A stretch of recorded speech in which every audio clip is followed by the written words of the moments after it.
welcome back. If you're new here, my name is Jane, and if you're a returning viewer, welcome back. Guys, in my long life, I have never seen so many things go wrong all at the same time. It's amazing. And when I speak, it's usually I'm talking about Europe, my environment, but this can apply, and most of the things that I'm saying applies to everywhere because the whole world is in a storm. So let me give you the rundown of what I think is going on. I made a list, a mental list that you can follow along. So we came out of the pandemic. Things were already bad. There was countries shut down for almost 2 years. So things that were normally being delivered to us was not delivered. And you hear that word thrown around a lot, the supply chain is messed up, which is true. So we already had that. And then we jumped right into the war in Ukraine, which also put a strain on raw materials. And because of the lack of raw materials, we also have issues in making food stuff and the sanctions that were put on Russia. We have shortages and scarcity in natural gas and fossil fuel in general. And we need natural gas for heating our homes, for electricity in our homes, in our daily lives, basically. So because we have such a scarcity in natural gas, governments are putting conditions on us here in Europe, and I believe also around the world, where you cannot use the electricity and our energy the way we're used to using it. So we have to be careful how we bathe and how long we bathe and warm water that we use. And stores have to shut down the electricity in the night, and that whole snowball effect where they're trying to save energy because of our scarcity on natural gas. And then we have the truckers. Because the fuel is so high, truckers have a difficult time paying to get these things to us in the stores. So not only that drives up the price, but we're deep into inflation, which also drives up the price of the things in the store. So we have shortages in the stores, high prices in the stores. We have problems with wages staying stagnant, but all other prices are hiked up, which leads to homelessness, which leads to bankruptcies, which leads to people not being able to feed their families. Not only that, around Europe, in the Netherlands in particular, and I believe in other countries as well, because I follow this, governments aren't able to house their people anymore. They are not enough houses for the demand of their people. So you get homelessness in general. You get hiked up prices in rent. You get houses that are way too expensive, because if you know anything about economics, where there's scarcity, there's price hikes. So there's hundreds of millions of people that cannot get on the housing ladder. They have nowhere to live. Governments cannot house their people anymore. Coming out of the pandemic, we saw, and at least I know in Europe and in the Netherlands in particular, we saw a scarcity of workers in the hospitals, in the service sector, now also on airports all over Europe, which makes travel a chaos. If you look it up, traveling to Europe is a chaos. Flights are being canceled, people are being stranded. There is a big drought in Europe where our rivers have never been this low. And because of that, the boats that carry our stuff to us, instead of being full as they usually are, they have to be half full because the river is so low, they cannot be too heavy. So that also puts a strain on commodities, on products in the store, which is predicted that we're going to have a big problem with food shortages, a food crisis. Because of all of these things, listen carefully to this. Because of all of these things that are happening, this perfect storm of things, Right now, as I speak, in 110 countries around the world, and I think there's 190 something countries.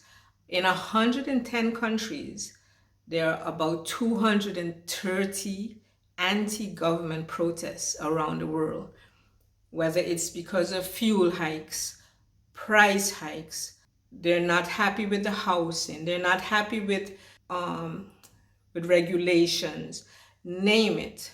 Look it up. There are 230 anti-government protests around the world. Governments have fallen in the last 2-3 years because of this, and more will fall. Prime ministers have been sent home, presidents have been sent home, governments have fallen. I have never seen anything like this, and not in my lifetime, and I've seen a lot. Guys, it's a perfect storm that's happening, and I've never seen it before, that so many things are happening all at once. And I consider myself to be a political buff. For many, many years, I could tell you who's up for election, what skirmishes are happening all over the world, the president of this country, that country. I am really a political buff, geopolitical buff. Love it, always looking into stuff like this. But I've never seen anything like this. This is something that I've never seen in my lifetime, and I don't think you've ever seen in your lifetime. We are in big trouble, and I can't even see the light at the end of the tunnel. I mean, we know that over the last 30 years, there's been, I talked about this, the ABCD companies, which is, I'll put it on the screen below, 4 companies that transport our food, our commodities, everything that we need all over the world. And I think personally, they try to make that system so perfect, but it has been made perfect, but it's also very weak, because if just one thing goes wrong with that system, we're screwed. And that's exactly what happens now. Everything is wrong with that system, and it's kind of like falling apart right in front of our eyes. We cannot get the things that we need to the countries that need it, to the people that need it. The logistics are messed up because, and it doesn't matter why it's messed up. You can say it's from the pandemic, you can say it's from the war in Ukraine, you can say it's from supply chain. It doesn't matter why it's messed up. The point is, it's messed up, and we're all gonna suffer. And I don't know where it's gonna end. I don't see how it's gonna end. I think governments have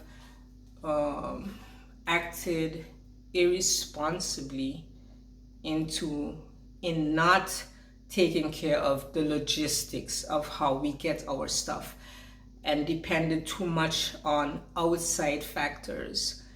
And now everybody's panicking.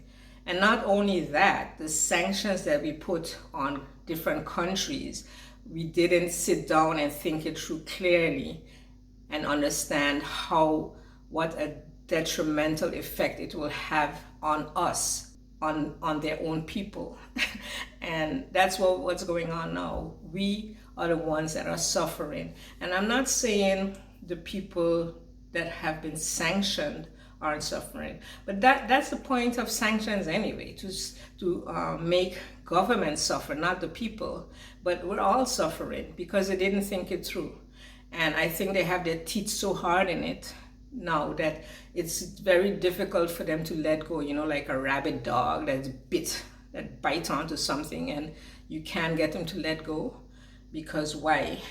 You lose face, or you make yourself look stupid. It's very difficult for them to walk it back now. So I don't know where this is going to end. It's just like 10 idiots in a room, and nobody wants to say, hey, let's rethink this. Let's do this another way. We're all suffering. This is not a good outcome. So yeah, we're depending on people like that to make things okay. And you can't depend on people like that. So I said all that to say, we got to depend on ourselves, guys. Like I said in other vlogs, make sure that your family is doing okay. I'm not saying you gotta run out and stock up and empty all the stores, but take your time and go to the stores and stock up, because we are heading into some food shortages. We are heading into some everything shortages, because the logistics of this whole world in this whole perfect storm is messed up. So yeah, guys, leave some comments below. Let me know what's going on in your neck of the woods. If you have any comments on what I said just now about this whole perfect storm, what are your thoughts? I would love to hear it, love to engage with you in the comments. So I'll see you again in my next vlog, and go and stock up, guys. Super important.